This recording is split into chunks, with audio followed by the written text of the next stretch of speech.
Ora, bom dia a todos. Bem-vindos a este primeiro debate organizado pelo ECO, pela DIF, pela Optimize e também com a participação e colaboração da Protest Invest. Eu sou António Costa, sou o diretor do ECO e vamos discutir hoje aqui poupança no mundo e no país pós-Covid-19. Temos hoje connosco, neste nosso Web Talk, Pedro Lino, que é presidente executivo, CEO da Optimize. Bom dia, Pedro. O Luís Gomes, que é diretor da DIF Brokers. Bom dia, Luís. E o João Sousa, que é coordenador da Protest.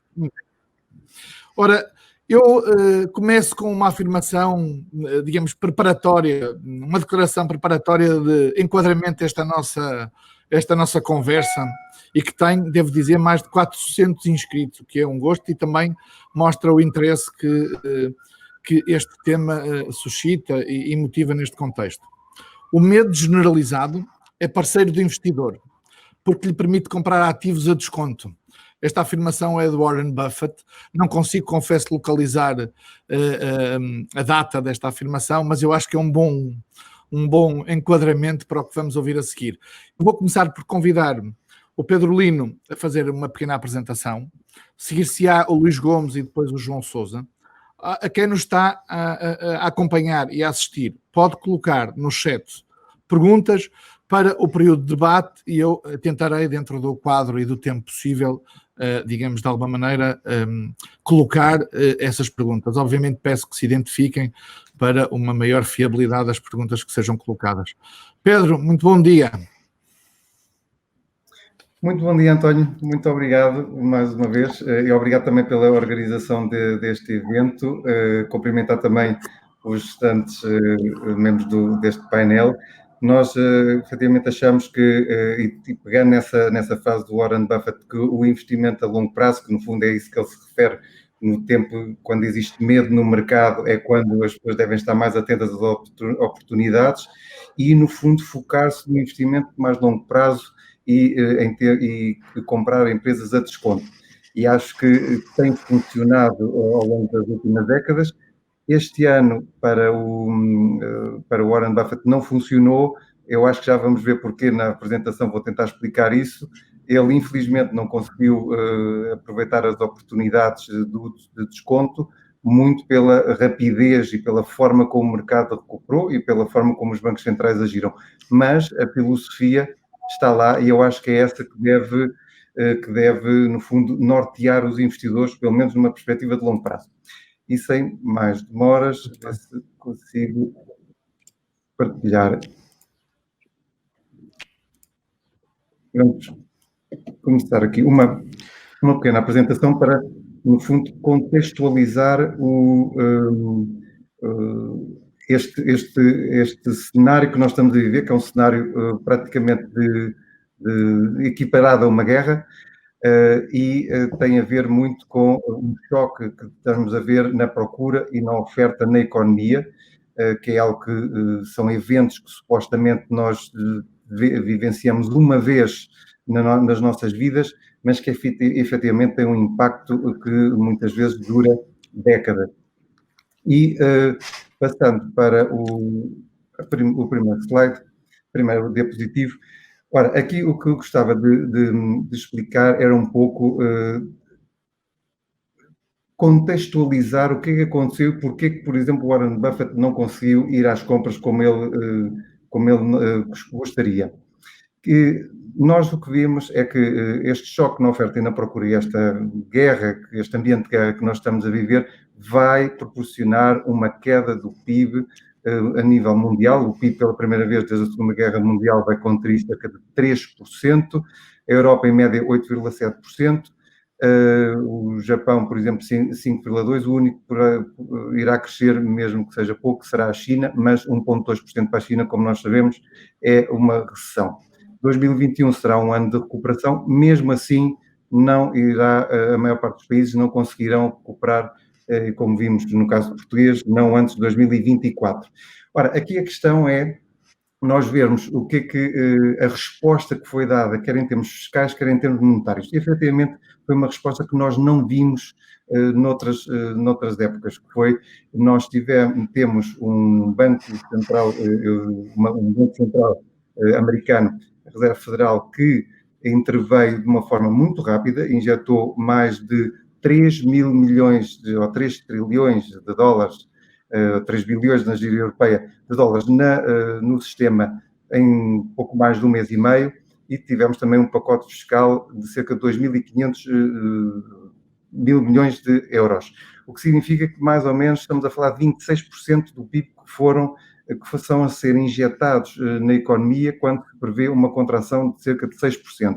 O mesmo podemos falar relativamente à zona euro, o somatório das medidas fiscais e estímulos monetários neste momento vai a cerca de 16%, mas o grande campeão é efetivamente o Japão, cujas medidas anunciadas já representam cerca de 60% do seu PIB. E o que é que quero dizer com isto? É que a resposta que está a ser dada a esta crise é algo que não tem precedentes, quer pela rapidez, quer pelos montantes que estão a ser injetados na economia. E claro que isto tem uma consequência óbvia, que é a subida da dívida pública, quer nas economias emergentes, quer nas economias desenvolvidas. E o preocupante aqui é que nós estamos a falar que estamos cerca de 120% da dívida pública sobre o PIB, o que significa o máximo desde a Segunda Guerra Mundial. Ou seja, o que nós vemos é que para voltar a níveis mais baixos, ou vamos ter que, a economia vai ter que crescer substancialmente, o que não se perspectiva até pelas projeções já anunciadas até 2024, ou então vamos ter aqui 1 a 2 décadas de ajustamento, e esse é que vai ser a parte mais penosa, que é o ajustamento desta dívida. A resposta dos bancos centrais, como referenciei, é dominada pelo Banco do Japão. O Banco do Japão já tem 80% de todos os ETFs, ou seja, os fundos que estão domiciliados e cotados no Japão, 80% já são do domínio do Banco do Japão. Este fator é uma grande alteração face às crises anteriores, porque o que nós vemos é que os bancos centrais neste momento não têm receio, nem têm medo de comprar o que seja que for para suportar os ativos financeiros.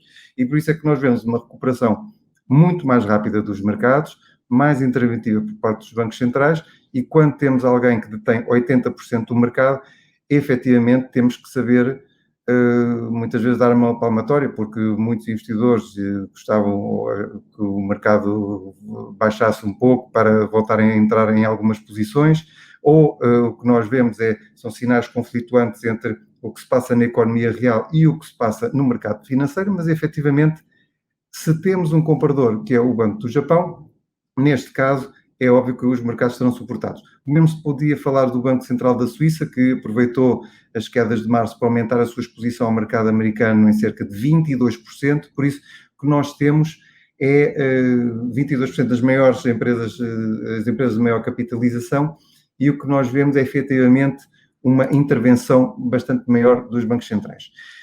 Uma das consequências desta crise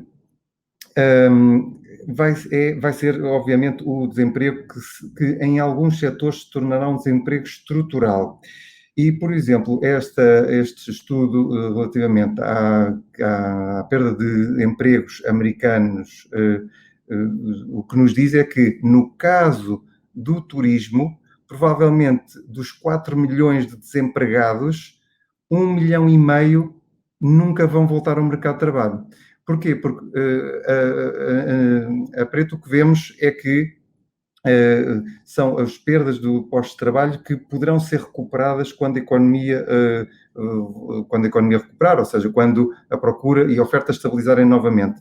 A azul, o que vemos são aqueles empregos que não vão ser recuperáveis. E porquê? Porque vai haver, por exemplo, no caso da indústria do turismo, uma readaptação. As pessoas nos próximos 2, 3 anos provavelmente têm outras prioridades que não voltar à normalidade e viajar, as próprias restrições enquanto não existir uma vacina. Ou seja, existe aqui este desemprego estrutural que vai pesar também futuramente na economia.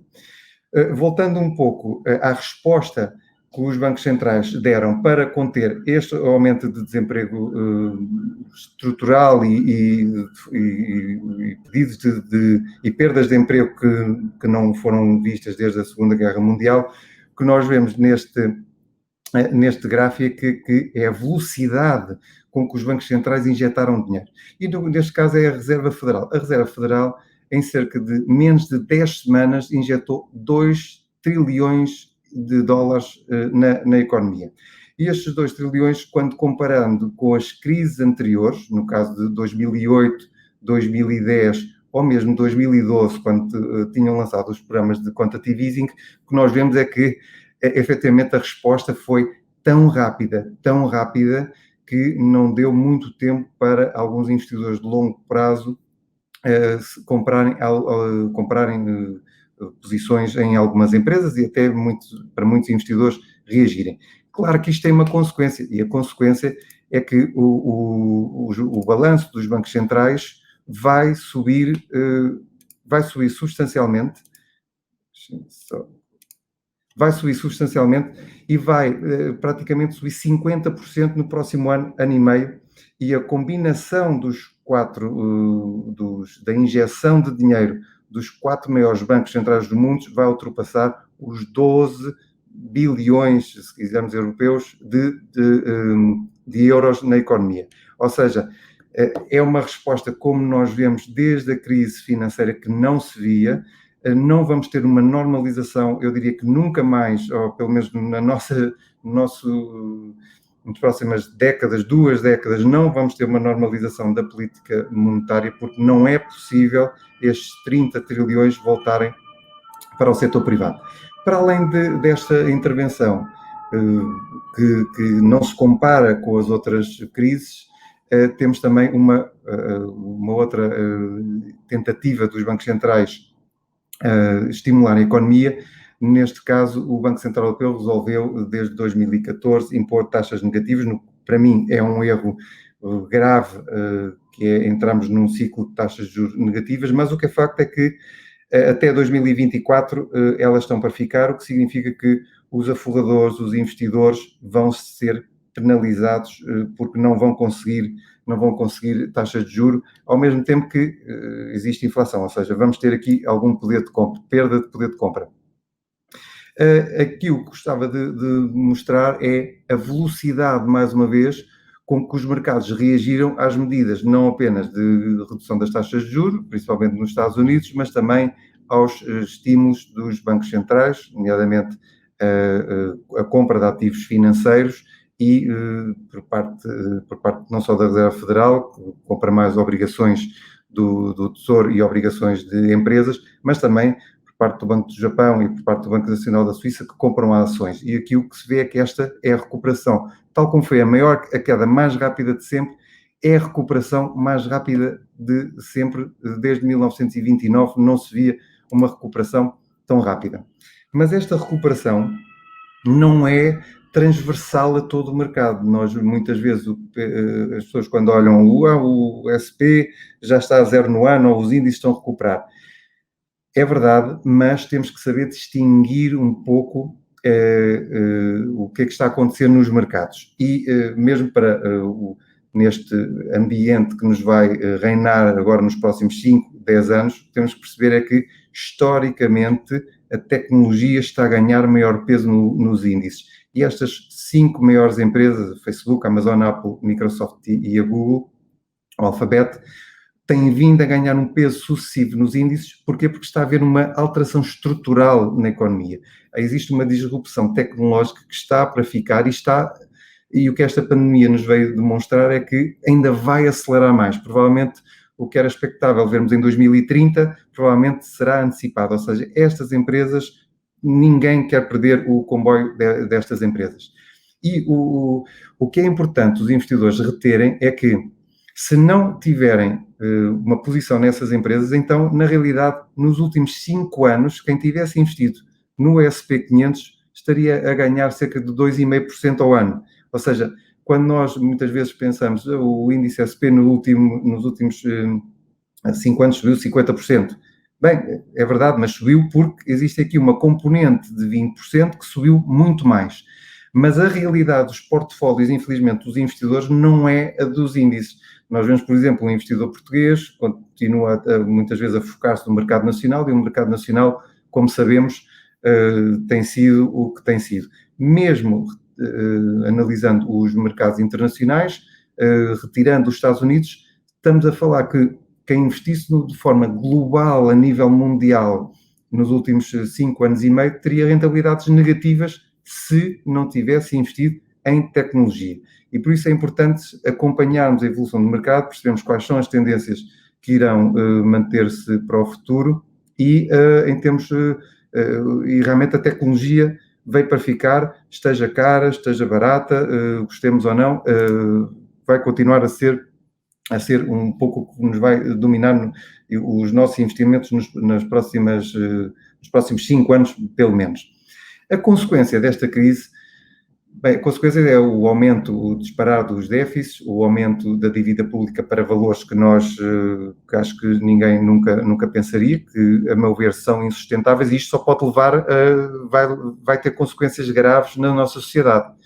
E por muito que não falemos em austeridade, o que é facto é que nos próximos anos, se não é este ano, há de ser nos próximos, em 2022, 2023, a partir desse momento, nós vamos ter aumento de impostos, não há como escapar a isto.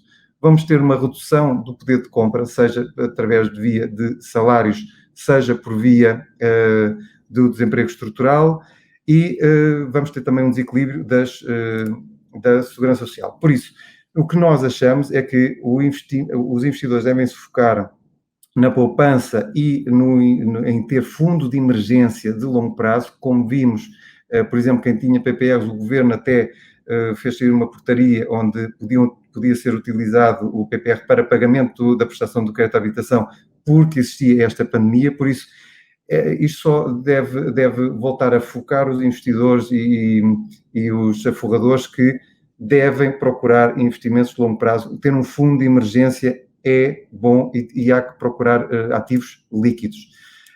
Estando quase a terminar, só referir que será que os mercados de capitais, e deixar uma dúvida para quem nos está a ouvir, os mercados de capitais são ou não uma boa oportunidade? Bem, muitas vezes as pessoas olham para as subidas e descidas do dia a dia. O que nós temos que olhar é para um investimento a longo prazo. E a longo prazo o que vemos é que quem investiu na última crise financeira em mercados financeiros recebeu, pelo menos em dividendos, uma taxa entre 3,5% a 4,5% do Eurostock 50, enquanto as taxas de juros baixaram. É óbvio que temos depois a oscilação do mercado, mas os mercados também nos últimos 12 anos subiram. Por isso, existe aqui alguma segurança, quer em termos de dividendos, quer em termos de subida de longo prazo do mercado. Nós, nos fundos de investimento, as nossas maiores apostas são, sem dúvida, o setor tecnológico, o setor de saúde e alguma indústria que achamos que vai conseguir superar a crise, tal como seja a indústria do luxo.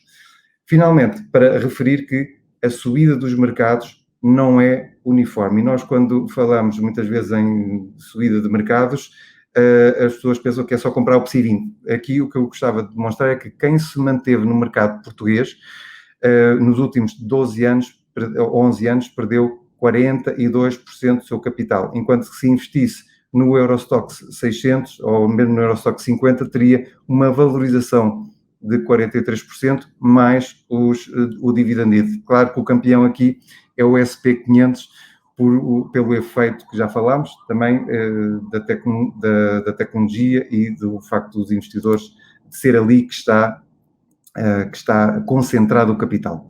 E com isto agradeço o tempo que me foi dispensado. António, devolvo-lhe a palavra. Muito bem, muito obrigado, Pedro. A quem entrou recentemente e não está desde o início deste nosso Web Talk, eu sou António Costa, sou o diretor do ECO. Estamos aqui a debater poupança no período pós-Covid-19 e eu sublinho 3 ou 4 notas da intervenção do Pedro que me parecem relevantes para o período de debate. Bancos centrais a injetarem dinheiro como nunca na história e de uma forma tão rápida que a queda de mercados se sucederam recuperações muito rápidas dos próprios mercados, dos próprios índices, o que talvez explique alguma dificuldade em aproveitar os tais ativos a desconto. Depois também o peso das tecnológicas a ganhar cada vez mais relevância e, portanto, a separação, e o Pedro notava isso, a separação entre o que é o índice com tecnológicas e sem tecnológicas e a sua valorização permite perceber que, de facto, o mundo mudou, já não é de hoje. Esta pandemia, obviamente, também acelerou este ponto. E depois, diria uma última nota que parece muito importante e muito enquadradora do que estamos aqui a discutir, que é os mercados de capitais são ou não uma boa oportunidade para investimento e os setores potenciais, já vamos também perceber isso. Convido mais uma vez quem nos está a assistir a este Web Talk a fazer perguntas pelo chat, a colocar perguntas aos nossos oradores. Eu vou encarregar-me de selecionar e peço antecipadamente desculpa se deixar alguma mais relevante para trás, mas vou encarregar-me de selecionar algumas e lançar no debate.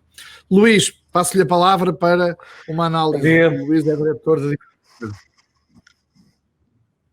Aproveito para cumprimentar os meus companheiros de debate e também cumprimentar toda a gente que está ligada neste momento para discutirmos aqui um pouco quais são as soluções de investimento e ainda por cima num período particularmente difícil em que provavelmente vamos viver uma das maiores recessões da história, em que já se prevê para Portugal se calhar uma queda de mais de 10%, inclusive julgo que foi ontem que saiu uma previsão do Banco de Portugal. E, portanto, o tema da poupança cada vez se torna mais complicado. Eu tenho aqui uma apresentação que gostaria de partilhar. Começando, eu se calhar também vou tocar um pouco nos temas que o Pedro tocou, mas numa perspectiva mais de mercado de capitais.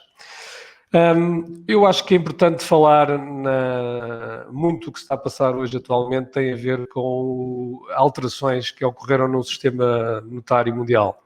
E o aspecto mais relevante foi quando em 71 o presidente Nixon terminou a convertibilidade do dólar em euro. Na altura valia cerca de 35 dólares uma onça e, portanto, o Banco Central norte-americano deixou de ter uma âncora e isto, a partir dessa data, permitiu que praticamente não houvesse limite na impressão de dinheiro dos bancos centrais, porque o ouro era uma espécie de restrição à existência de inflação sem limites. O que aconteceu foi que, a partir daí, que foram criadas todas as condições para que a dívida disparasse. Se nós, por exemplo, olharmos desde o final da Segunda Guerra até ao fim de Bretton Woods, a dívida pública americana subia 1,7% ao ano e neste momento praticamente sobe a 9% ao ano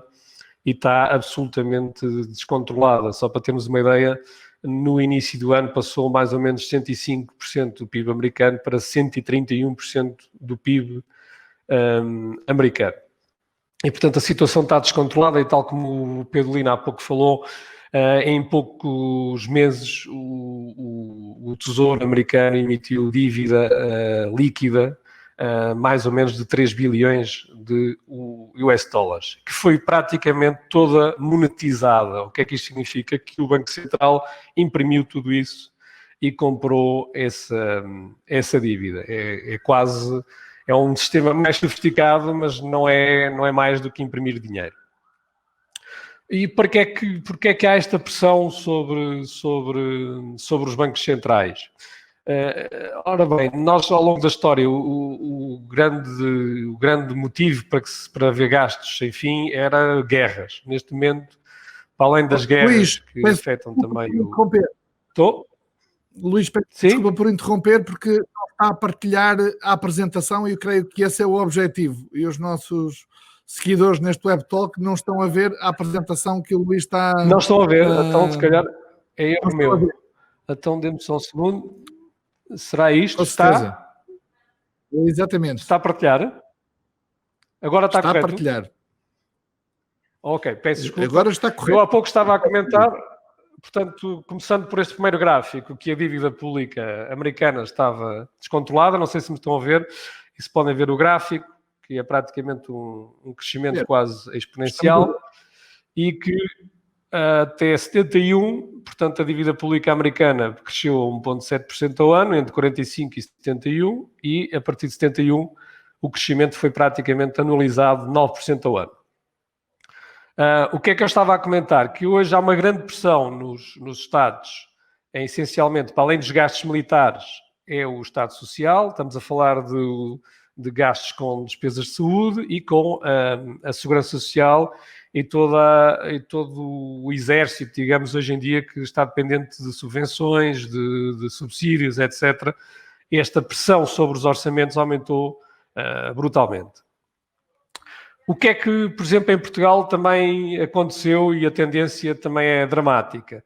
Nós, a partir da implementação da democracia, tínhamos uma dívida pública que era 14% do PIB e, neste momento, com os últimos dados, nós podemos estar com mais já a aproximar-nos no final do ano a 150% do PIB. Eu já vou explicar porquê. Nós temos um PIB aproximadamente 212, se houver uma recessão, vamos mais ou menos para 190 mil milhões, o que o PIB português vai cair, e a dívida pública ao ritmo a que vai, só para termos uma ideia, em abril já íamos em 262 mil milhões de euros, e a este ritmo podemos chegar ao final do ano a 285 mil milhões. E, portanto, já nos estamos a aproximar de níveis muito perigosos, muito apertados, em que podemos chegar a 150% de dívida do PIB, o que irá colocar uma enorme pressão sobre o Estado. E isso, como há pouco o Pedro Lino comentava, é inevitável que se vai imprimir muito dinheiro, é inevitável que se vai continuar a emitir imensa dívida e é inevitável que os impostos vão aumentar, porque não há forma de pagar estes gastos. Para termos uma ideia porque é que os bancos centrais são obrigados a suprimir os juros, eu gostava, não sei se toda a gente está a ver claramente este gráfico, mas isto, a preto, é a taxa de juro que o Estado português pagava nas obrigações com maturidade a 10 anos. Para termos uma ideia, a taxa de juro no final de 99 andava à volta de 4%. Quando houve a crise de dívida soberana, chegou a 16%, 18%, e depois, quando o BCE começou a intervir e a comprar dívida pública portuguesa, essa taxa de juros veio praticamente para zero e hoje está em torno a 0,6, 0,7, mais ou menos é a cotação a que estamos. E claro, quem especulou ou quem investiu em dívida pública, neste caso na maturidade a 10 anos, entre a crise da dívida soberana, quando o Draghi anunciou que ia tomar medidas e ia começar a comprar dívida pública dos Estados da União Europeia, a dívida pública, quem tinha uma obrigação tinha ganho 367% se tivesse investido naquele momento. E, portanto, isto é para alertar que o que os bancos centrais estão a fazer é uma enorme redistribuição de riqueza em que compram ativos financeiros, ou pode passar por ações, pode passar por ETFs, pode passar por dívida, e ao comprarem todos estes ativos financeiros estão a gerar uma enorme inflação nos ativos financeiros e beneficiando com uma minoria que existe no mundo e são os principais causadores da desigualdade que hoje vivemos, porque quem tem ativos financeiros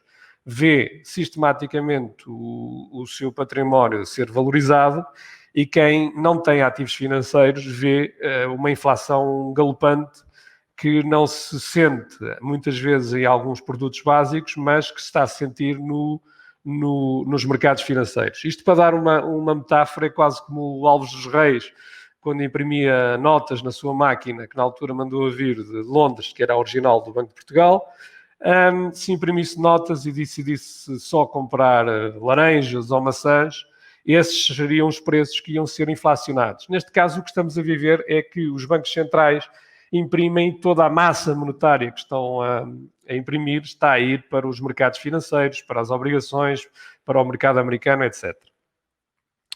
O que é que, por exemplo, porque é que Portugal neste momento foi uma desgraça a partir da implementação do euro? O nosso mercado de capitais até ao final de 99 subiu entre 92 e 99 300% e desde a implementação do euro caiu 65%. Há outro fenómeno que está a acontecer que é com este movimento de impressão de dinheiro, a massa monetária está-se a concentrar em mercados muito mais líquidos e muito mais desenvolvidos e o capital tem tendência a correr para onde existem mais oportunidades e mais oportunidades de subida e onde a massa monetária está a ser canalizada. E, portanto, o mercado americano ou o mercado alemão foram os que beneficiaram com a existência de megas bancos centrais. O caso das economias periféricas, como Portugal, viram o seu mercado de capitais ser praticamente destroçado ao longo de 20 anos desde a adesão do euro, que não para de cair. O PSI 20 caiu quase 65% desde 99, ou seja, quem tinha 100 euros e meteu no PSI 20, neste momento tinha 35 euros ao final de praticamente 20 anos. Outro aspecto que importa salientar é que o índice, portanto, o mercado de capitais americano tem sido o grande refúgio dos aforradores e desde 60 está a dar uma média de quase 7% ao ano. E se olharmos desde a crise em que houve o mínimo de março de 2009, já subiu mais de 300% e o S&P neste momento, como há pouco o Pedro também comentava, fez uma das recuperações mais rápidas, subiu cerca de 37% desde o dia 23 de março deste ano e praticamente está muito próximo novamente do máximo histórico, está aproximadamente a 7, 8% neste momento do máximo histórico. O que fica claro é que os bancos centrais não vão querer deixar cair os mercados de capitais e têm feito estímulos atrás de estímulos e emitir dívida, o que for necessário para manter os mercados de capitais sobrevalorizados. Numa análise que fiz numa análise a 10 anos, entre 99 e 99, a várias empresas cotadas ou de vários índices. Neste caso, na Oceania, 1.300 empresas, nos Estados Unidos, 464 e na Europa, 534. Fiz uma análise de várias empresas entre 2009 e 2019 para as pessoas terem uma percepção do que é que se tem passado nos mercados. E se olharmos, vimos que o mercado americano foi o grande mercado que deu mais rendimento, em que em 2009 nestas empresas representava 32% e agora no final de 2019 representa 50%. O crescimento foi de 3,5%, enquanto que na Europa o crescimento foi apenas de 1,8%. E muito também ajudado pelo facto do o mercado de capitais alemão tem acompanhado as subidas nos Estados Unidos.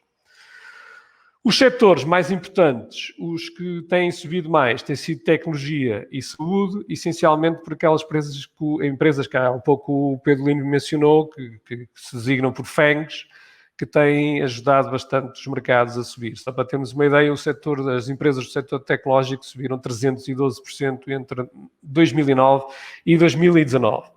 Mas o mais surpreendente são, por exemplo, empresas como a Amazon, que subiram 1.681% entre 2009 e 2019, e uma Apple, por exemplo, que subiu 1.100%. Mas também temos algumas empresas de Hong Kong que subiram 1.300%, ou o Mastercard também, que apesar de ser considerada uma empresa tecnológica, uma empresa de serviços financeiros, também subiu 1.400%. E, portanto, onde as grandes oportunidades tiveram foi no mercado americano, onde os bancos centrais têm claramente ajudado a que o mercado se mantenha sempre a subir. Importa também mencionar que muito das subidas que temos assistido são inflação. E, portanto, é muito importante que a pessoa compreenda este fenómeno. Ou seja, a inflação não é o índice que os governos nos dizem, mas é o aumento da massa monetária e é preciso saber seguir onde é que vai essa massa monetária. E a inflação tem essencialmente tem-se dado nos mercados de capitais, mas importa analisar muitas vezes a evolução dos índices numa moeda que eles não podem imprimir, que é o ouro. E se olharmos para o mercado americano, o índice S&P, ele está numa tendência descendente desde o final de 99, na bolha de .com, até praticamente 2011 teve uma tendência descendente se o cotarmos em ouro. E depois, neste momento, está a fazer aquilo que chamamos uma bandeira, que está a dar sinais de poder continuar esta tendência descendente. E, portanto, tem que haver uma seleção muito criteriosa das empresas que se compram no mercado, porque muito deste fenómeno é a inflação e quem mais sofre com este fenómeno que estamos a assistir dos bancos centrais são as classes mais favorecidas, aquelas que não têm capacidade de poupar. O que é que se prevê, de acordo com a minha opinião, nos próximos anos? As taxas de juros vão continuar a ser reprimidas, nós iremos continuar, não me surpreenderia, taxas de juros negativas a menos 5 e 6, porque isto é a única forma dos governos com a dívida, com a monstruosa dívida que têm, é a única forma dos bancos centrais ajudarem os governos a suportar esta dívida e, portanto, vamos assistir a que os governos emitam dívida e recebam dinheiro por essa dívida emitida. É a única forma de gerir esta brutalidade de dívida que vamos ter. Os depósitos bancários, quem tem depósito em bancos vai ser absolutamente trucidado, porque vai continuar com taxas de juros negativas, ou a pagar até para ter o depósito, e já se fala em que vão acabar com as notas e as moedas físicas. Houve já a proposta para isso em Espanha, e, portanto, as pessoas nem vão poder querer tirar o dinheiro do sistema. E, portanto, vão ter que suportar taxas negativas e uma inflação que vai se sentir essencialmente nos mercados financeiros, que vão continuar a ser estimulados pelos bancos centrais. O mercado de ações vai continuar a ser a única forma dos investidores. O mercado de ações e o mercado de capitais vai ser a única forma dos investidores se continuarem a proteger desta enorme inflação, podendo atuar em qualquer classe de ativos e podendo também atuar com posições longas e curtas nos mercados. Como sabemos, nós também podemos beneficiar de quedas dos mercados. O que é que se depara aos investidores nos próximos anos? Ou as pessoas têm a capacidade de gerir o seu dinheiro, de saber investir na bolsa, saber investir no mercado de capitais, selecionar oportunidades, ou deixar o tema passivamente no banco vai ser um problema a médio prazo. Isto era um pouco aquilo que eu queria comentar. Não sei se já não estou a partilhar, julgo eu. E era um pouco a minha perspectiva para o que irá acontecer nos próximos anos. Luís, obrigado pela sua intervenção, com um registro de 2 pontos que me parecem importantes: a intervenção dos bancos centrais a desvirtuar o mercado e a criar, enfim, diria, oportunidades assimétricas e a pressionar, sobretudo, diria eu, os pequeninos investidores que acabam por fazer as suas poupanças em depósitos e em produtos que não têm já hoje, e, como diz o Luís, provavelmente não vão ter grande rendimento ou mesmo nenhum rendimento nos próximos anos, tendo em conta o quadro em que vivemos e precisamente essa montanha de dinheiro que os Estados vão emitir para responder a esta crise, para suportar esta crise, recorrendo aos bancos centrais e com as consequências que muito bem apontou. Vamos ouvir agora, e nem de propósito, porque foi mesmo combinado assim, deixamos para o fim o João Sousa, da Proteste Invest, precisamente para nos dar uma perspectiva do investidor. Enfim, num quadro de grande volatilidade, de grande incerteza. Já começamos a ter algumas perguntas. Mais uma vez, desafio quem nos assiste a colocar perguntas aos nossos oradores, aos nossos convidados, e eu farei depois o endosso dessas perguntas no período de debate que se vai seguir. Mas, de facto, João, neste quadro de incerteza, maiores riscos também para os investidores, maior necessidade de alertas para os investidores, nomeadamente para os mais pequenos, como é evidente, e, digamos, que conselho é que pode partilhar connosco nesta fase, neste momento e para os próximos meses? Eu gostaria de começar por cumprimentar as pessoas que nos estão a acompanhar e os colegas de debate.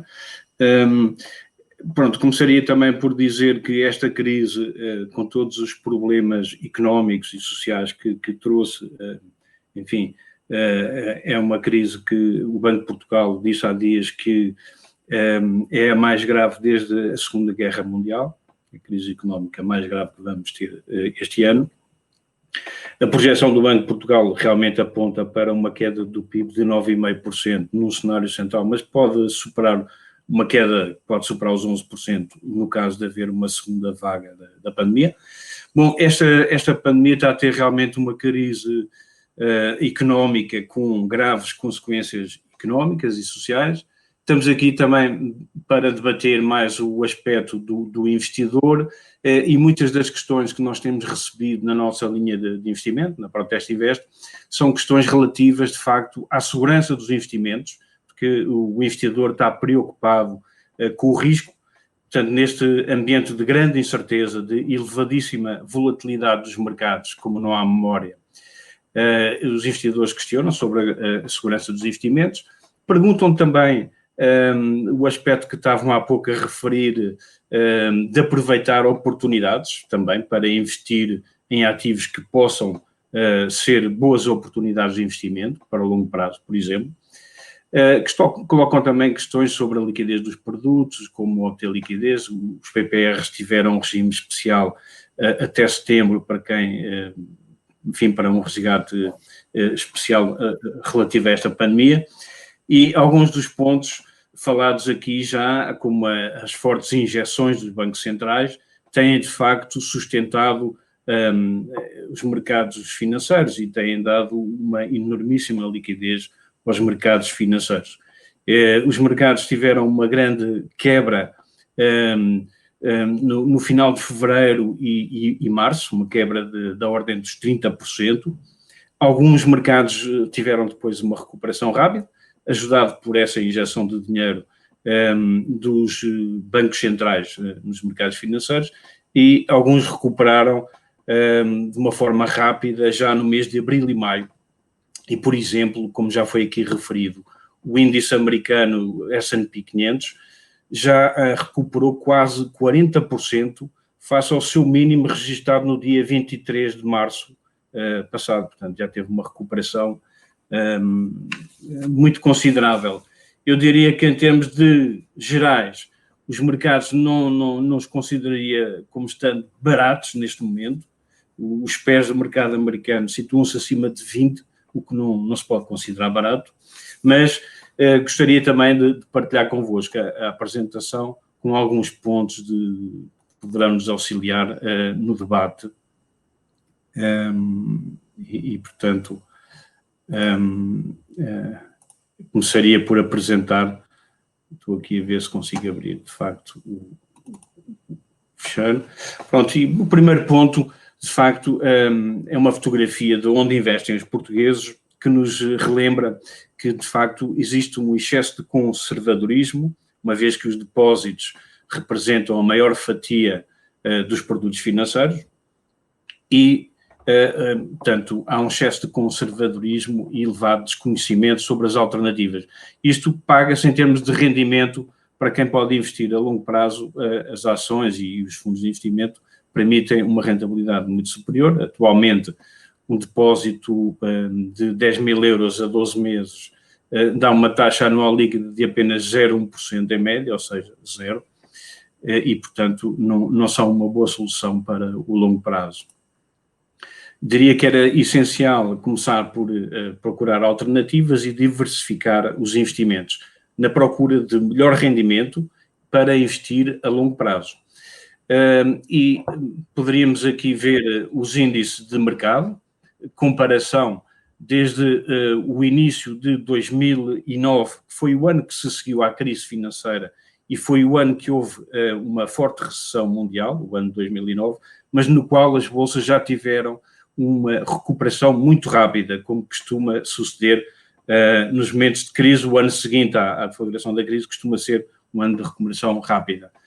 E como podemos ver aqui, quem investiu no índice americano S&P 500, o índice que está a verde, desde o final do ano de 2018 até o final de abril, de maio deste ano, até o dia 29 de maio deste ano, se tivesse investido 10 mil euros, teria atualmente 53.564 euros.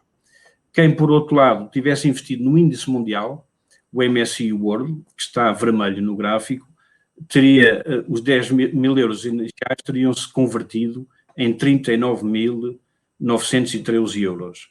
Por outro lado, quem apenas ficou no mercado de ações nacional, apenas no PSI 20, portanto não diversificou, fez uma aposta que não foi nada frutificante e, portanto, com os 10 mil euros iniciais ficou apenas com 10.748 euros ao fim de 11 anos e 5 meses, ou seja, ganhou apenas 748 euros.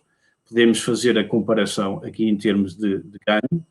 Portanto, quem investiu no índice S&P 500 teve um ganho de 436% acumulado, o que resulta numa taxa anual efetiva de 15,8%.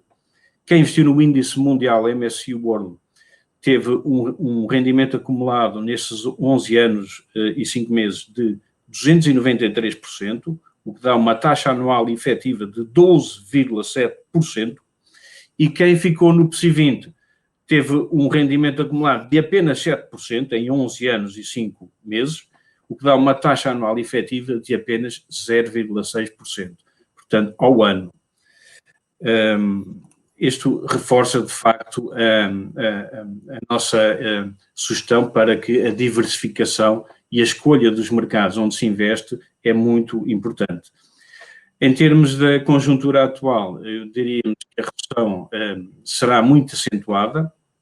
Este ano, as perspectivas da OCDE, que foi uma das últimas a serem conhecidas, para Portugal, indicam que o PIB irá cair 9,4% em 2020, mas se houver uma segunda vaga da pandemia, a queda do PIB será de 11,3%.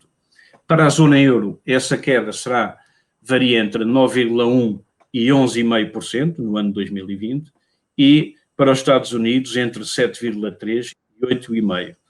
A nível mundial, a economia mundial, o OCDE estima uma queda do PIB mundial de cerca de 6% ou de 7,6% no caso de uma segunda vaga. A recuperação virá no ano 2021, mas ficará ainda abaixo dos valores que tínhamos em 2019. Portanto, as incertezas neste momento são muitas, a volatilidade dos mercados é muito elevada.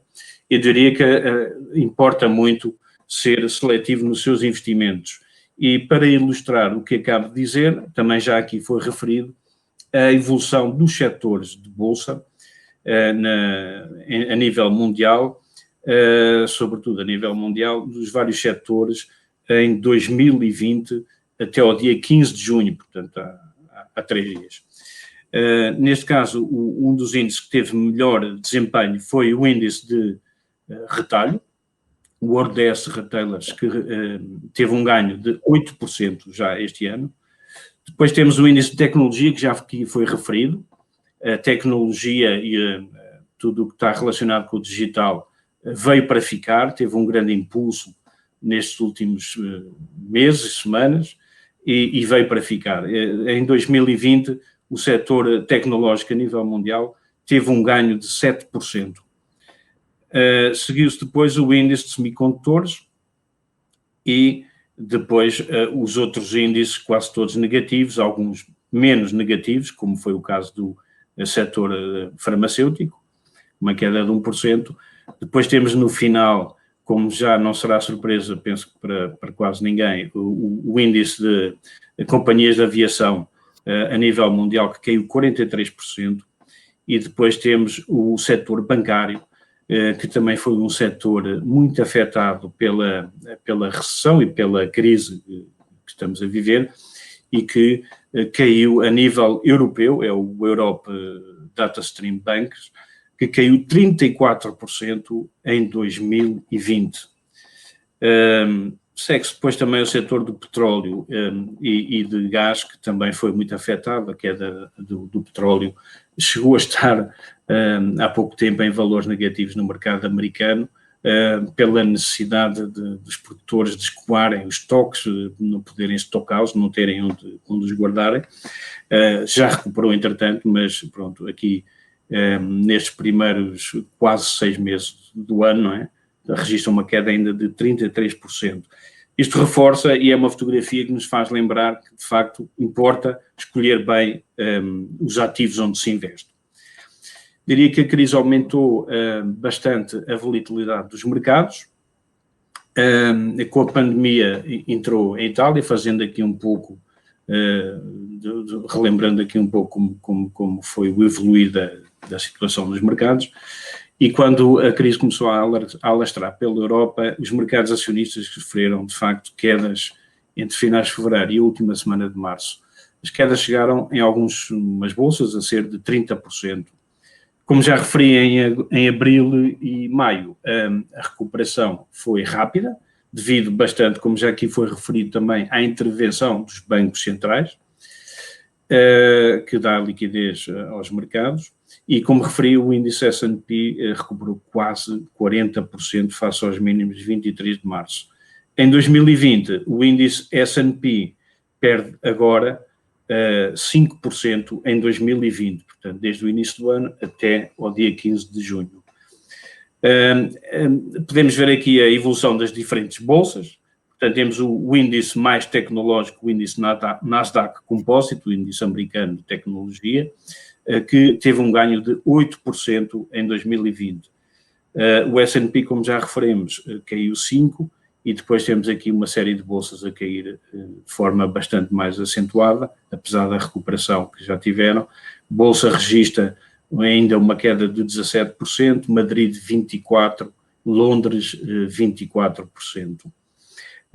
Eu diria que nós mantivemos uma recomendação que é não tomar decisões drásticas no meio da crise, ou seja, quem vendeu tudo em pânico no auge da crise sofreu desde logo a perda inicial, portanto a queda dos mercados inicial, e ficou sem beneficiar da recuperação dos mercados no momento seguinte. Como disse, em março, em abril e maio, a recuperação foi de cerca de 20% em alguns mercados. No longo prazo, os períodos bons mais que compensam as fases negativas. Isto é uma recomendação que damos para seguir uma estratégia de investimento para o longo prazo. Nós não recomendamos ações a quem não possa disponibilizar o capital investido por um período mínimo de 5 anos. Porquê? Porque o risco é muito elevado no curto prazo, mas no longo prazo os momentos bons mais que compensam as más fases dos mercados. Enfim, tínhamos aqui depois a questão de diversificação dos investimentos, a procura de rendimento e o investir a longo prazo. A Proteste Invest faz uma recomendação para os investimentos, partindo de uma alocação de ativos para uma estratégia de longo prazo, desenhada para 10 anos, mas que é adequada a partir de 5 anos. Temos 3 estratégias para diferentes perfis de investidor, começando pela defensiva, que tem um risco mais reduzido, em que as ações atualmente representam 20% do total, enquanto as obrigações representam os restantes 80%. Temos depois a carteira base ou equilibrada, em que o peso das ações e das obrigações é mais equilibrado, correspondendo 45% às ações e 55% às obrigações neste momento. E temos depois uma carteira destinada para quem aceita correr mais risco na busca de um rendimento mais atrativo, mas que incorpora um pouco mais risco, e que nesta versão agressiva as ações atualmente representam 70% e as obrigações menos 30%. A repartição entre ações e obrigações resulta no sentido que a diversificação do mercado de obrigações reage de maneira diferente, o mercado de obrigações em relação ao mercado de ações, e, portanto, permite atenuar as quedas que os mercados de ações têm a curto prazo. para exemplificar a nossa carteira Proteste Invest nas 3 versões, fizemos de facto uma parceria com a Optimize Investment Partners para disponibilizar um fundo que, de certa forma, replica as nossas estratégias de investimento nas 3 versões, a versão defensiva, a versão equilibrada e a versão agressiva. Podemos ver aqui que o rendimento a longo prazo da nossa carteira teórica foi de 4,7% ao ano na defensiva, foi de 5,4% ao ano na equilibrada e de 5,4% também na agressiva, isto tendo em conta a data do final do mês de maio, portanto, incorporando já o ano de 2020 decorrido até ao final de maio e que foi negativo, como acabámos de referir há pouco. Portanto, eu voltava a referir um aspecto que é essencial, a diversificação dos investimentos, a busca do rendimento, portanto, não deixar o dinheiro parado no banco sem obter um rendimento que compensa esse investimento e seguir uma estratégia de investir a longo prazo. Diria que podem nos acompanhar no nosso site, como podem ver, em DEC-Proteste/Invest. Não sei se realmente, enfim, são pontos para pensar realmente na estratégia de longo prazo, porque as ações, sem dúvida nenhuma, que têm um prémio de remuneração face aos ativos sem risco de 4% a 6% no longo prazo. Portanto, as ações, para quem quer investir a longo prazo, não podem ser descartadas, mas, como disse, implicam aqui algumas condições de base. A primeira é investir a longo prazo, portanto, mínimo de 5 anos, caso contrário, o risco fica bastante elevado e fica exagerado em nossa consideração. E a outra condição é que investir, de facto, de forma diversificada. Não colocar todo o seu património em ações, porque isso significaria estar a correr riscos que podem não ser adequados para o seu perfil de investidor e, portanto, como vimos, nós temos 3 carteiras, uma em que as ações representam 20%, na equilibrada é cerca de pouco menos de metade e na agressiva são então 70%. Antes diria que os investidores deveriam fazer também um passo intermédio, que é um passo inicial. Antes de constituir a sua estratégia de investimento para o longo prazo, devem ter a atenção fundamental, terem a constituição do seu fundo de emergência com ativos sem risco, de preferência sem risco, e com liquidez, ou seja, que a qualquer momento possam ser resgatados e convertidos em dinheiro. Eu diria que o bom senso recomenda que este fundo de emergência corresponda entre 4 a 6 salários mensais ou orçamentos da família, de forma a poder servir como almofada de segurança em caso de crise e acontecimentos inesperados, como doenças graves, desemprego e outras situações. Portanto, primeiro que investir no longo prazo, a constituição de um fundo de emergência é o passo inicial que tem que estar feito primeiramente. E pronto, poderíamos então voltar aqui às questões relativamente aos bancos centrais e como iremos esperar a recuperação. A recuperação não irá ser uma recuperação rápida, como se pensou nos mercados financeiros inicialmente. Como vimos, a recuperação do produto interno bruto não será em 2020 de todo, não recuperará de todo para o valor de 2019. Na melhor das hipóteses, em 2022 é que essa recuperação será, de facto, para os valores de 2019 ou até em ano subsequente. Bem, estou então preparado para continuar com as questões que entenderem sobre estes temas e passo então a palavra ao António e obrigado por estes breves momentos. Obrigado, João. Acho que ficamos aqui com um quadro bastante completo e com perspectivas bastante complementares das possibilidades, oportunidades, riscos de investimento no quadro de tanta volatilidade. Devo dizer que já temos um conjunto muito interessante de perguntas que nos foram chegando. Eu vou já passar às perguntas de quem nos fez, de quem se deu, digamos, ao interesse e ao empenho para as colocar, mas gostava de desafiar o Pedro Lino a clarificar, a explicar um pouco como é que tem sido a gestão de carteira nos últimos 2 ou 3 meses no meio desta pandemia e desta incerteza. Diria que é um bom começo de conversa para conselhos a quem nos está a seguir neste Web Talk.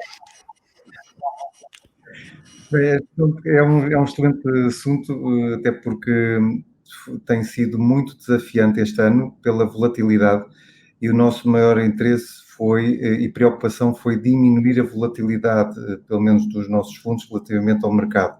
E no fim de janeiro ao início de fevereiro, nós fizemos uma alteração substancial nas nossas carteiras, porque entramos em 2020 confiantes de que seria um ano positivo, porque já vínhamos com uma redução das taxas de juros na Reserva Federal, já vínhamos com uma compra de ativos a partir de setembro, por isso a questão da China e dos Estados Unidos, a guerra comercial estava mais ou menos resolvida, por isso com um ano de eleições nós estávamos positivos relativamente às ações e continuamos. Aqui a questão, como já vou referir, é a questão dos setores.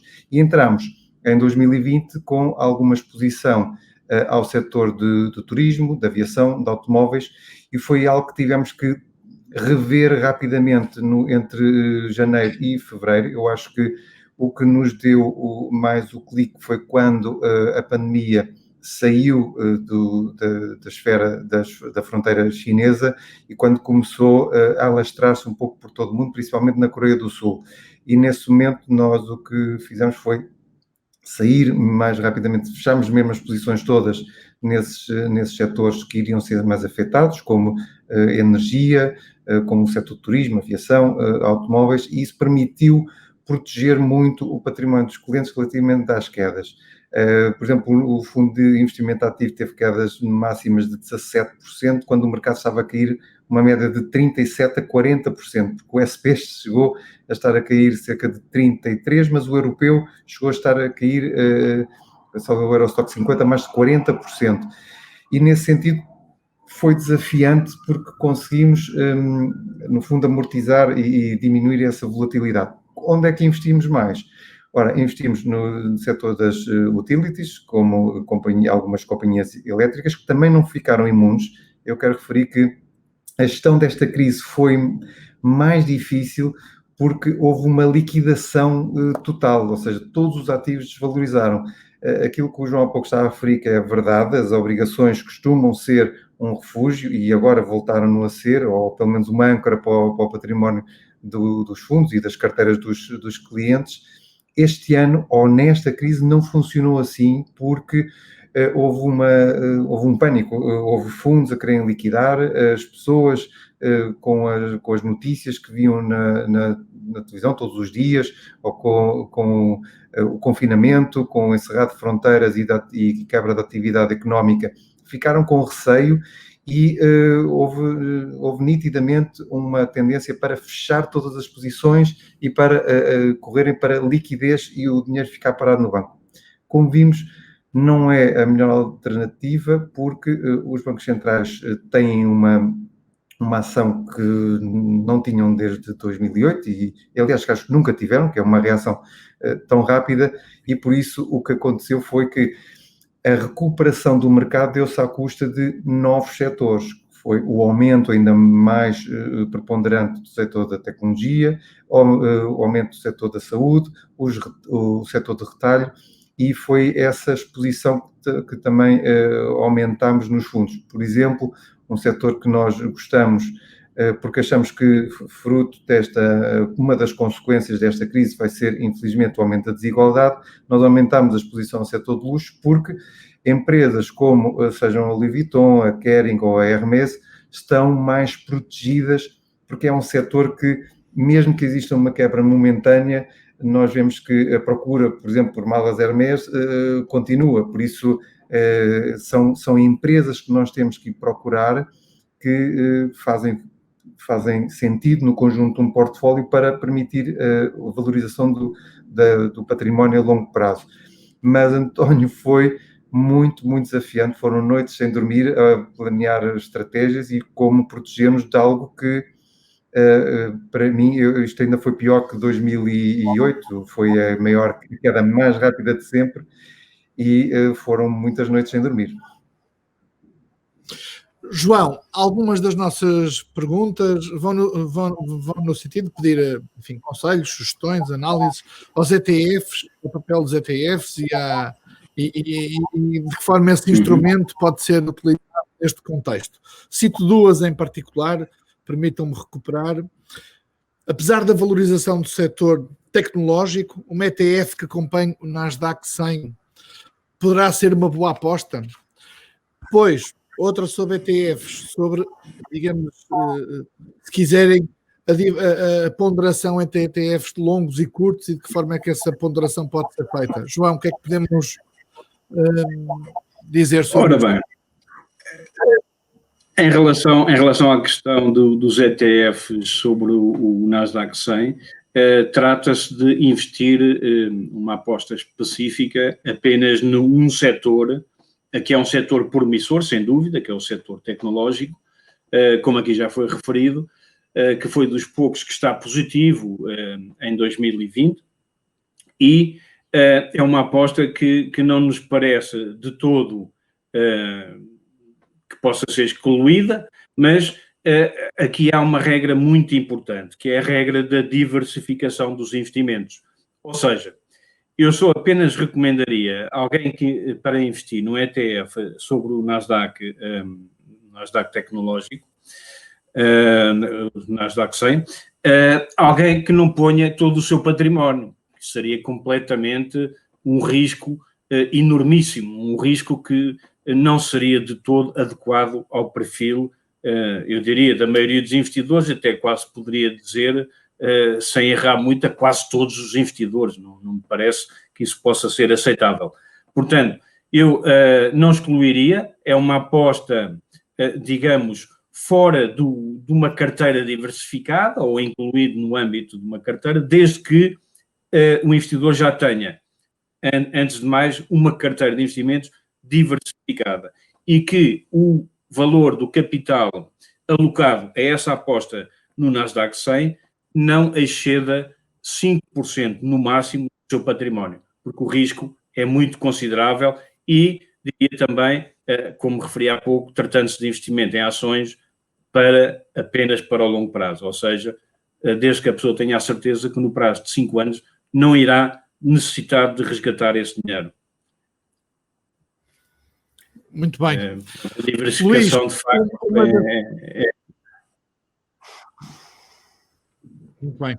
Luís, enfim, até tendo em conta a intervenção que fez sobre o papel dos bancos centrais, algumas das perguntas também vão neste sentido. A valorização do dólar, o contexto em que isso pode influenciar o mercado e de que forma os investidores devem preparar para essa dimensão. O João Miguel Ferreira coloca: o mercado vai continuar forte. No setor tecnológico, a China não está a ultrapassar os americanos?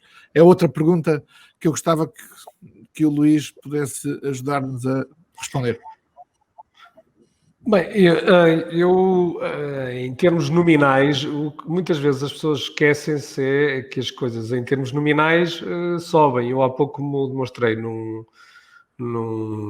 slide, mostrei que, ao contrário do que se possa dizer, se cotarmos o S&P 500 em ouro, o S&P 500 está numa tendência descendente desde praticamente a bolha da .com.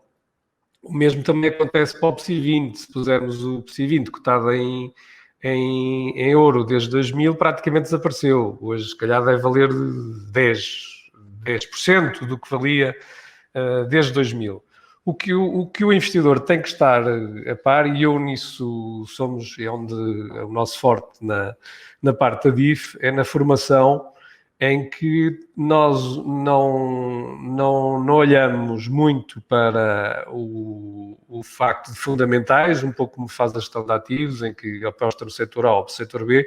O que nós analisamos essencialmente é ver mercados que tenham tendência ascendente, por análise técnica, e apostamos nos mercados que têm e que cumpram determinados requisitos de tendência ascendente, ou também mercados que tenham tendência descendente, possamos também ir curto a esses mercados. É-nos indiferente a geografia, o setor. O que importa para quem está a querer investir no mercado, no nosso caso, a pessoa que está a fazer o investimento de forma autónoma, é que saiba analisar os gráficos, saiba analisar, fazer uma análise da tendência de um determinado ativo, pode ser petróleo, pode ser ouro, pode ser o que for, pode ser uma divisa, e saiba compreender, analisar e entrar nos momentos corretos, tanto possa ser numa posição longa ou numa posição curta. No que me perguntou a respeito ao dólar, eu acho que genericamente todas as divisas vão desvalorizar. Ou seja, se compararmos em relação a metais preciosos, e em particular o ouro, tanto o euro como o dólar vão continuar a desvalorizar. Importa recordar que em todas as divisas, exceto em dólares, o ouro encontra-se em máximos históricos, e exceto em dólar, que fez o máximo mais ou menos por volta de 2012, nos 1.900 dólares, o ouro voltou a ter uma tendência ascendente em dólares. Dito isto, acho que todas as divisas vão se desvalorizar contra o ouro, e o dólar é o único, ao ser uma moeda de reserva, talvez seja a camisa menos suja, digamos, do sistema.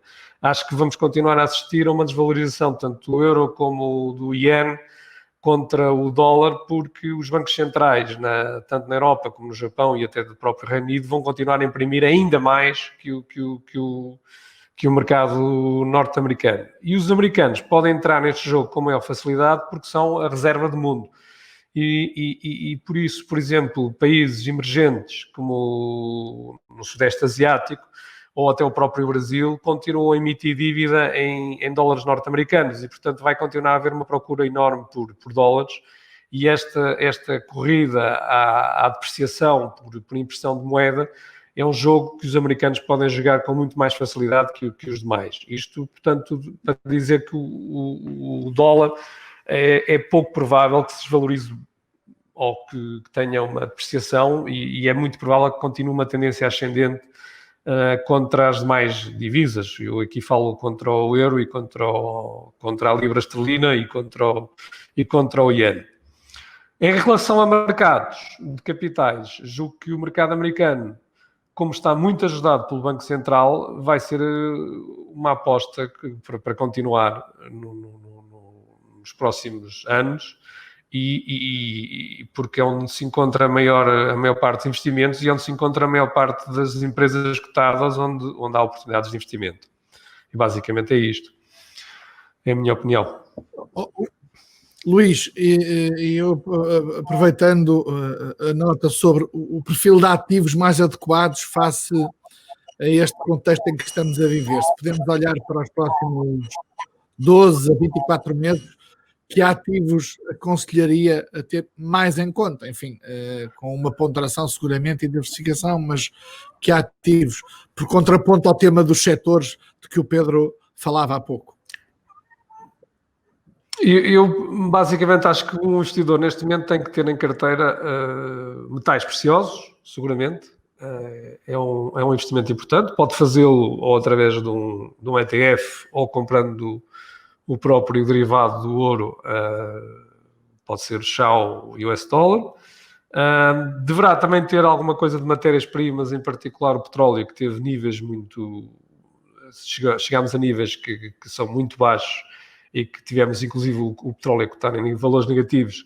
Vai continuar a haver procura e a China já voltou a recuperar bastante da procura que tinha por petróleo, e já vimos novamente uma subida. Julgo que o petróleo, a médio prazo, e com a inflação que está a ser gerada, pode voltar a ser outra vez um investimento interessante para quem quer uma perspectiva de longo prazo e, obviamente, continuar no setor americano, mas também em setores de maior refúgio, como a saúde, setores que permitam uma maior defesa se houver alguma queda bruta do mercado.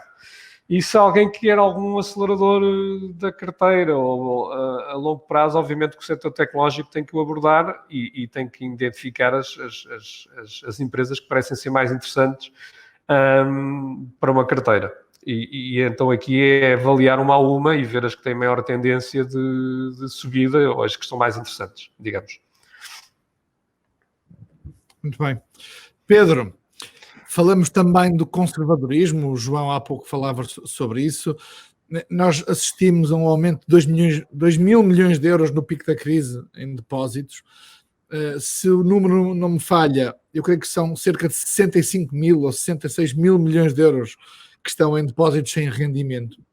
Num quadro desta incerteza, enfim, isto é líquido, sim, é certo, mas não tem rentabilidade. Como é que se consegue convencer que estes investidores, ou estes, enfim, eu não diria investidores, mas aforradores, a investirem de acordo com as avaliações que o Pedro há pouco enunciou? Eu acho que o mercado português tem um problema bastante grave, que é o facto de termos passado os últimos 12 anos a resolver problemas de empresas particulares, e nomeadamente de empresas particulares cotadas, mas principalmente o facto do descrédito em que entramos. Eu relembro que os investidores investiram, ou os aforradores investiram em obrigações da Portugal Telecom, obrigações do BES, da Espírito Santo Financial Group, depois tivemos a resolução do BES, questão de venda do Banif, do Banco Popular, ou seja, os investidores em Portugal estão completamente queimados.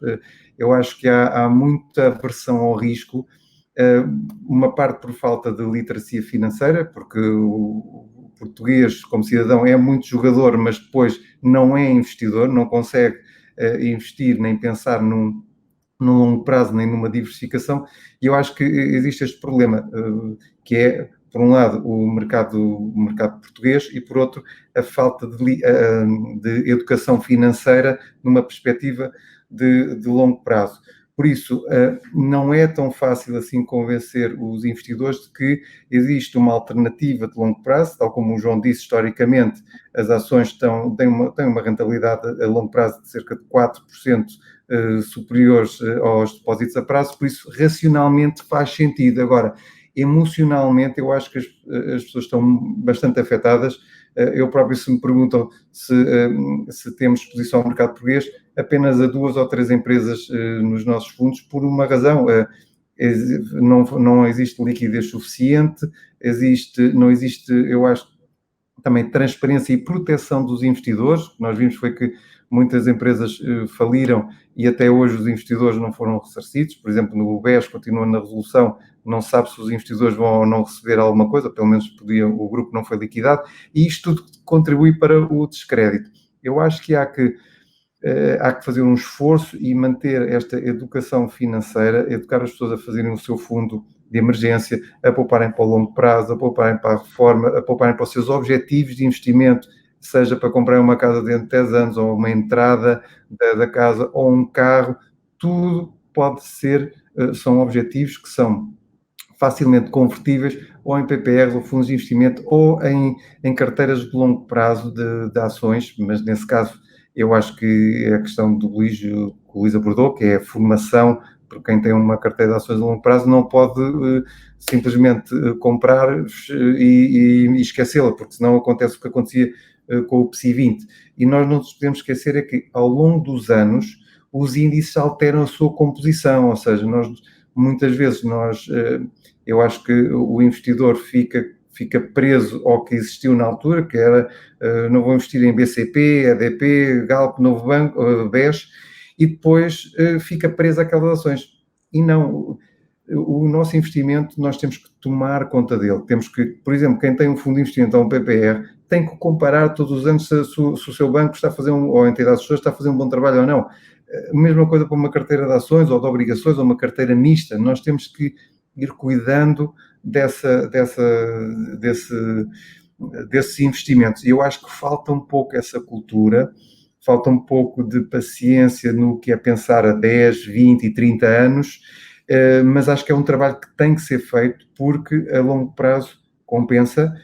O efeito de capitalização dos 4% ao ano ao longo de 20 anos é assustador quando comparado com o rendimento de um depósito a prazo ou mesmo de aplicações com capital garantido, porque neste momento é mesmo capital garantido, que já não há rendimento nenhum, e eu acho que essa é uma mensagem que nós temos que ir passando ao longo do tempo, que é tentar educar as pessoas a pensarem no longo prazo e a pensarem nos ativos de risco, não como uma ameaça, mas como uma oportunidade, desde que, claro, não concentrem 100% do seu património numa ação ou num título. E aí, mais uma vez, é o efeito de concentração.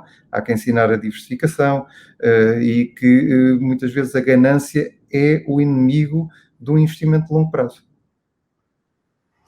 Pedro, continuo consigo para lhe perguntar, porque vem mesmo a propósito, para este perfil de investidor, ou aforrador, se quiser, certificados de aforro e do Tesouro são uma opção? Pergunta ao Luís Leal.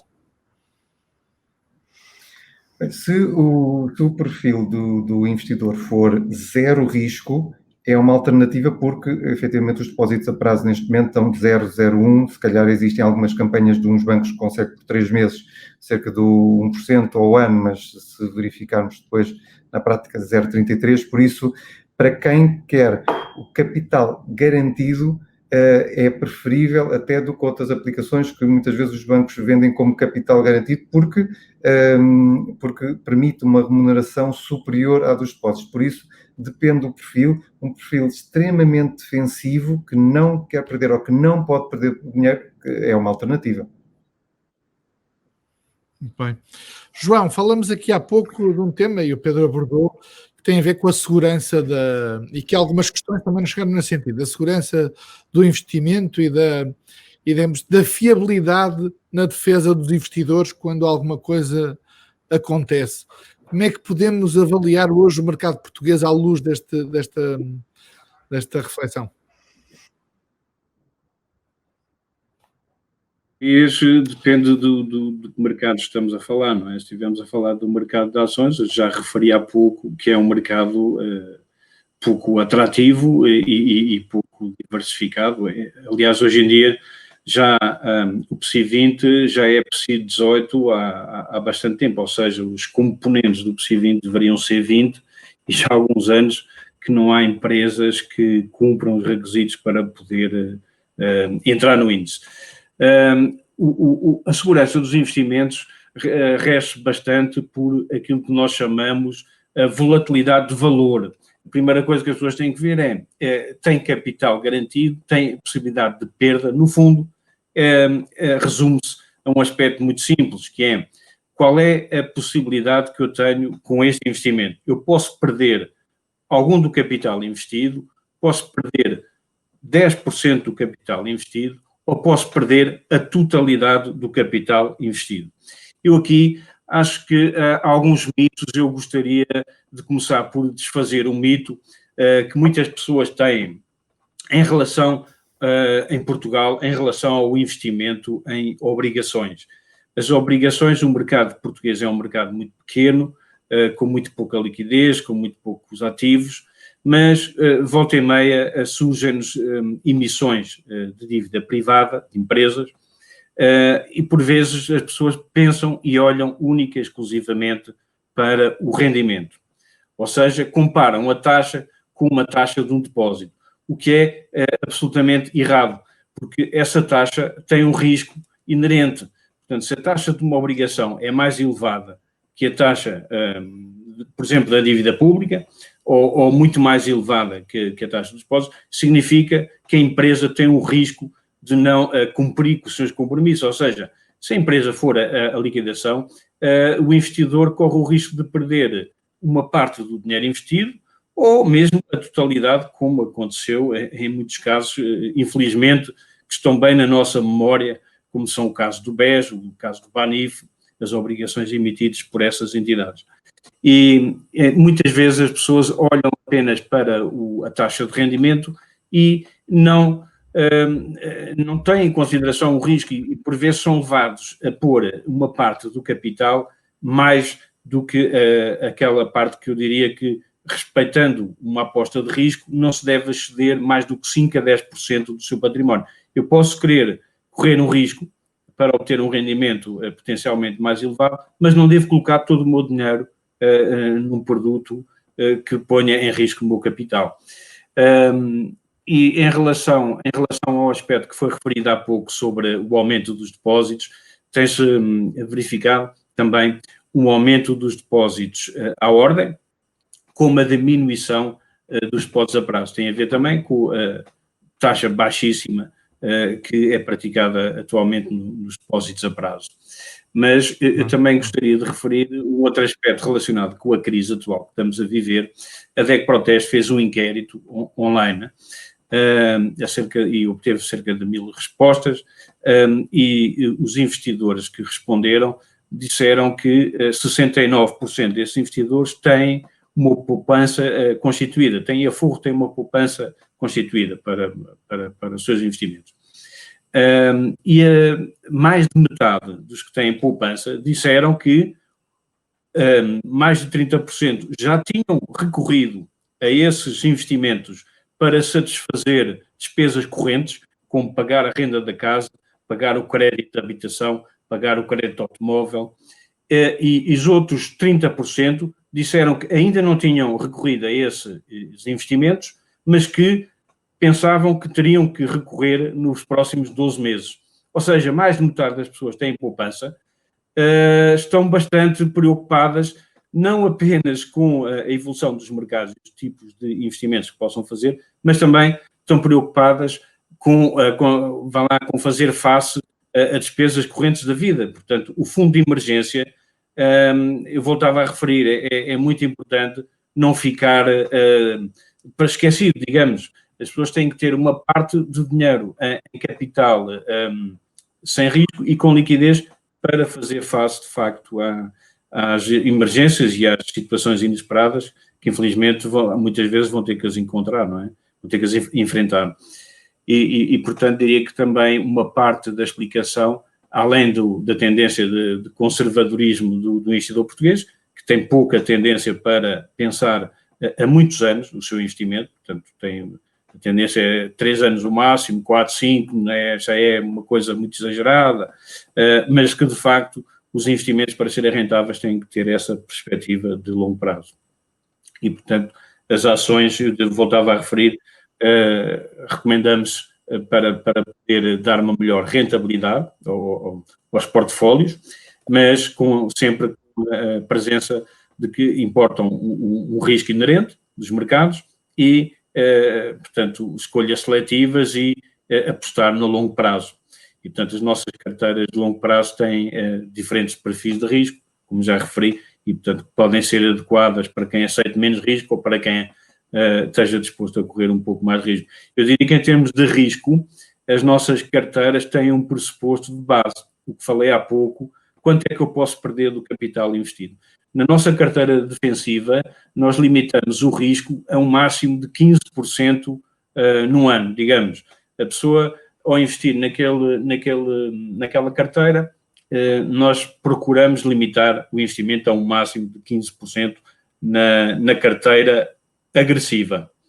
Na carteira equilibrada, esse valor é de 10%, e, portanto, é um valor bastante portanto, daí a diversificação, a presença de ativos de refúgio, como são as obrigações em ienes, como são as obrigações da dívida soberana em dólares, também na parte da carteira agressiva, uma parte de obrigações corporate das empresas americanas em dólares. Aliás, os bancos centrais, um aspecto que há pouco foi referido, o investimento dos bancos centrais em ativos, inclusive o Banco do Japão em ações e o Banco da Suíça também, mas a Fed norte-americana, a Reserva Federal norte-americana, também investe em obrigações de empresas e, portanto, isso é um suporte não só de financiamento a essas empresas, sobretudo às grandes empresas americanas, que sustentam um número de emprego muito, muito elevado, mas também para os mercados financeiros, portanto, mantendo as taxas de juros a níveis não muito elevadas, permitindo que as empresas se financiem a valores muito aceitáveis e também não permitindo que o valor dessas obrigações aumente, quer dizer, baixe muito, não é? Portanto, para que a correspondente subida das taxas de juros. Eu queria também deixar aqui uma nota de alguma esperança a nível da União Europeia, se me é permitido. Foi falado há pouco os planos económicos dos governos, a intervenção dos bancos centrais, e eu, nesse aspecto, a nível da União Europeia, houve a proposta da Comissão Europeia do Fundo de Recuperação da Economia, no valor de 750 mil milhões de euros, e penso que isto ainda não está aprovado, vai ter que ser aprovado quer pelo Conselho, quer pelo Parlamento Europeu, mas está em vias de se processar, e é um passo muito importante.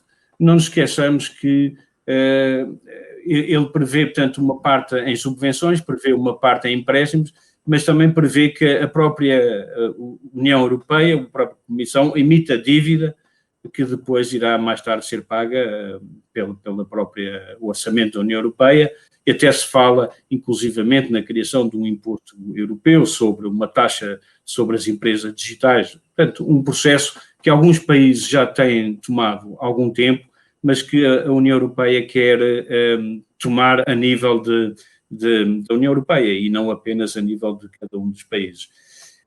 Penso que esta alteração a nível da União Europeia foi coisa que não se verificou na crise financeira de 2008, em que depois levou a uma brutal crise das dívidas soberanas, e todos estamos recordados, pelo menos eu recordo-me perfeitamente, das taxas de juros das OTs superarem os 18%.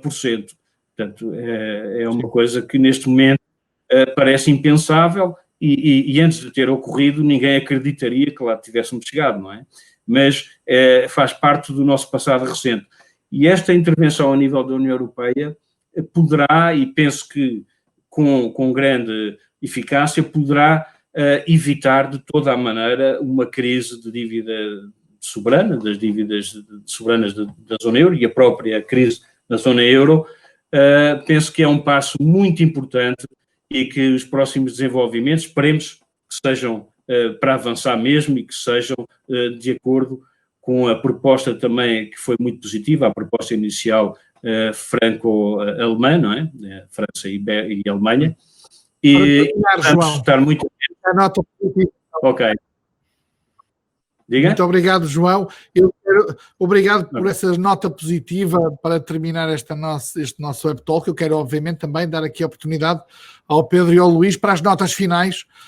Isto passou num instante, já temos mais de hora e meia e dezenas, mais de 2 centenas de pessoas a acompanharem-nos. Notas finais para conselhos, no fundo, é sobre isso que estamos aqui também a refletir, conselhos de poupança e investimento neste quadro pós-Covid. Pedro? Bem, no fundo, era um pouco resumir, que é olharmos um pouco para o longo prazo, não sermos gananciosos. Temos vindo a assistir no último mês e meio alguns novos investidores a entrarem no mercado, mas no fundo com uma perspectiva de especulação, o que pode ser um perigo.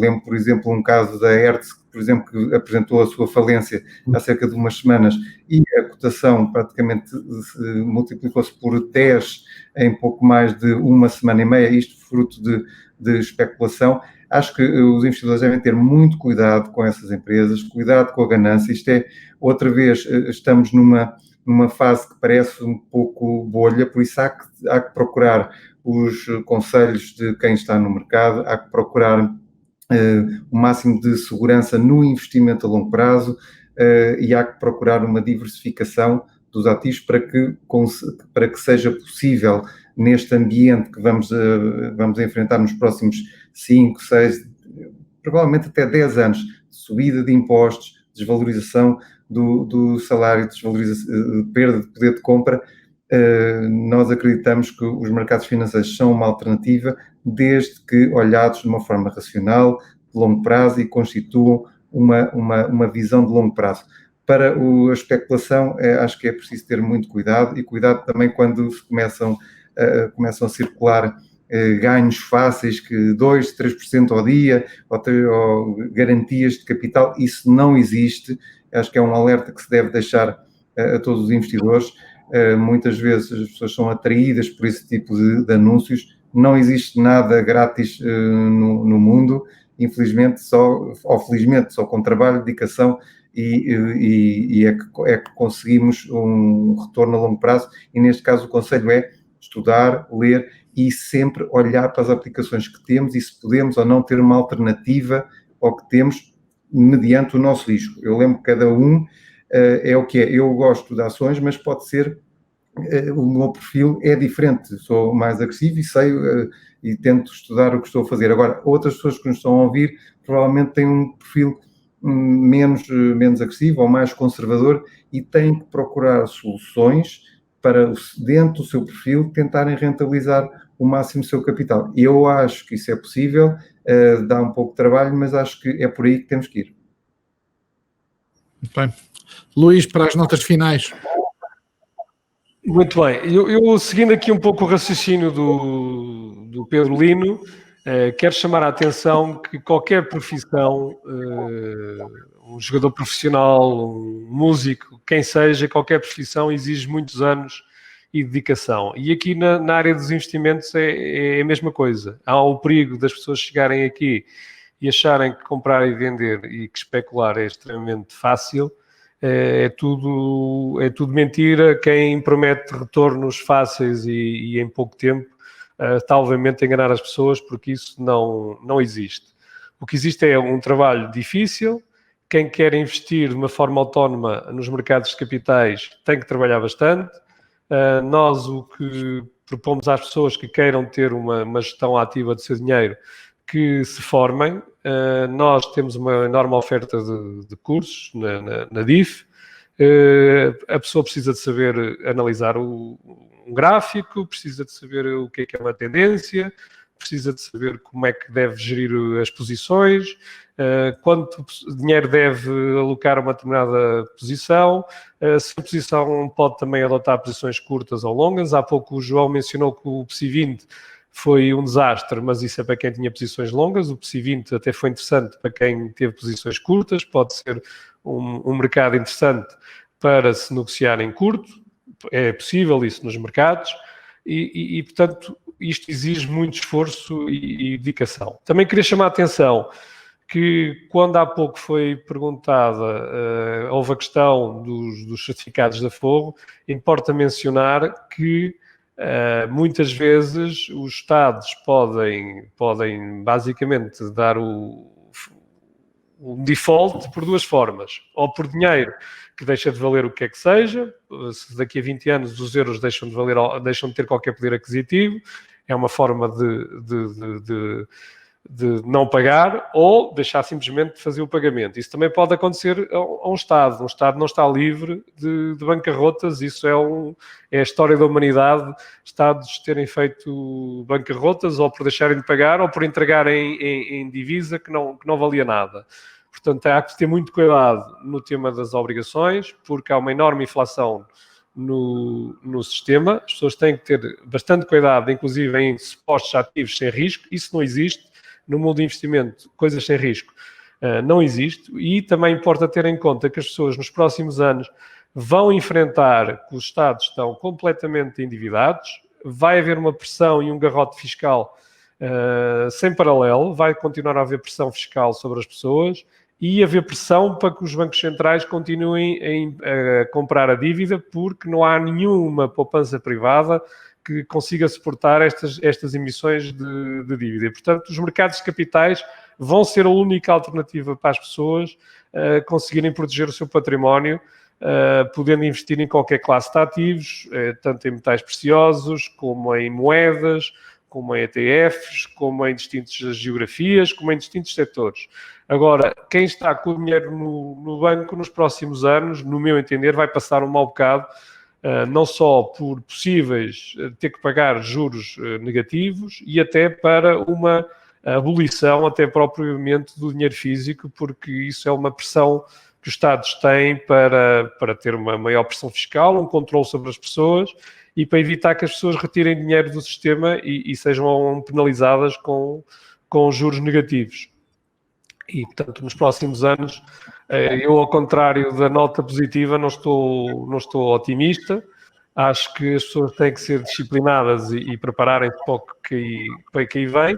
E recordo, por exemplo, o plano em 2000, na altura apresentado em Lisboa, que era tornar a Europa o líder tecnológico, onde é que já lá vamos. Portanto, não temos qualquer empresa na Europa que seja líder tecnológico em setor nenhum e, portanto, novamente burocratas a quererem, com o nosso dinheiro, imprimir dívida ou por dinheiro, impressão de dinheiro, que é assim que eles vão pagar, ou com o dinheiro do nosso bolso fiscal, porem-se a fazerem planos em nosso nome, nunca deu grandes resultados. Portanto, a melhor que a classe política tem a fazer é agarrar no dinheiro do bolso e investam eles e arrisquem-se, estão tão seguros que determinado setor ou determinado negócio vai funcionar. Eu, portanto, não estou otimista para este plano da União Europeia, como nunca, olhando ao passado e o histórico de desastres que temos tido ao longo de quase 20 anos com toda esta loucura de dívida que estamos a assistir, não se augura nada positivo no futuro e, portanto, os investidores têm que estar realmente atentos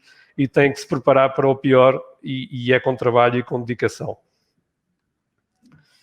E seriam estas as notas que eu deixo às pessoas. Muito bem, eu vou terminar com também duas notas e uma que vem mesmo a propósito do que o Luís acaba de dizer. O Banco de Inglaterra acaba de reforçar o quantitative easing com mais 100 mil milhões de libras e, portanto, os bancos centrais continuam em grande a segurar e a criar as bolhas de que tivemos a falar na última hora e meia. Enfim, fica uma nota a meio termo entre o pessimismo do Luís e o otimismo do João, que é, do ponto de vista jornalístico, procurem informação, leiam o ECO, tentaremos contribuir para investidores mais bem informados, seguramente também com Optimize, com a DIF e com a Protest Invest, serão, obviamente, também investidores e aforradores mais informados e mais bem preparados para tomarem decisões. Antes de terminar, gostava de dizer a quem nos está a acompanhar que à tarde haverá 2 webinars especializados. Algumas das perguntas eu não pude colocar aqui. ESG, por exemplo, é um tema interessante, que vale a pena investir ou não. Vamos ter 2 webinars à tarde que vale a pena acompanharem. PPRs e fundos de investimento, negociação e diversificação em bolsa, outro. Convido todos os que estiveram aqui a acompanhar-nos de manhã a acompanhar também à tarde estes webinars mais especializados e também com possibilidade de responder e de colocar questões e de obter respostas mais precisas a questões mais finas. Aos 3, Pedro, Luís e João, foi um gosto estar aqui do meu lado. Muito obrigado pela vossa participação. Obrigado. Obrigado eu e obrigado a todos que nos ouviram. Obrigado. Obrigado. Obrigado a todos os que nos ouviram.